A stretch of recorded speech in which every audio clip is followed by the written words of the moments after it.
10 pence 1980, coin from United Kingdom, detailed information.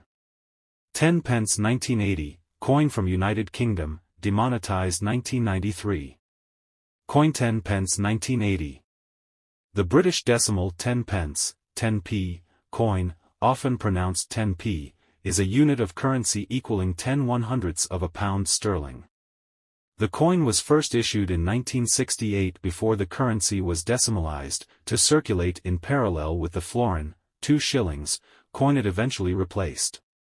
Its dimensions were the same as those of the florin, and the florin remained current after 1970, redenominated as 10 new pence. After a review of the United Kingdom coinage in 1987, the government announced its intention to issue a smaller 10p coin, which was first issued on September 30, 1992.